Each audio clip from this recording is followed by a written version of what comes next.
बोलना ज़रा कम करें। मैं ऐसा कोई वो नहीं किंग शिंग वाला कोई है। जब होगी छोड़ेंगे तो तब उस पर बात करेंगे।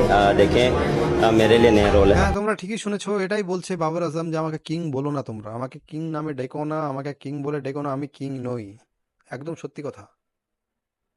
এই ছেলেটাকে নষ্ট করার পেছনে এই সবগুলো তাদের মিডিয়া এবং তাদের এইসব আশেপাশের হাইপ তুলে দেওয়া কিছু লোক।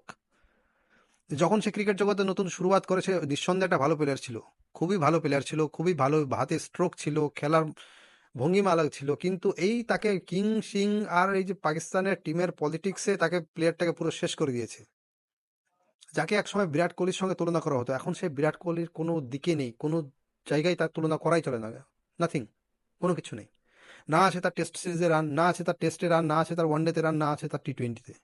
তবুও সে খেলে যায়, তবুও সে খেলেই যায়। তাকে না না সে কোনো একজন ওপেনিং ব্যাটসম্যান, তবুও তাকে ওপেনিং হিসাবে ব্যাট করানো হয়। তো বাবর আজম যদি এখন বুঝতে পারে, নিজের এই সব জিনিসগুলো বুঝে যদি সে নিজের খেলার দিকে ফোকাস করে, তো আমার মনে হয় সে অবশ্যই ভালো প্লেয়ার আবার হয়ে যাবে আগের মতোই, এবং নিজেকে ওয়ার্ল্ড ক্লাস যারা ক্রিকেটার আছে তাদের জায়গায় নিজেকে তুলে ধরবে।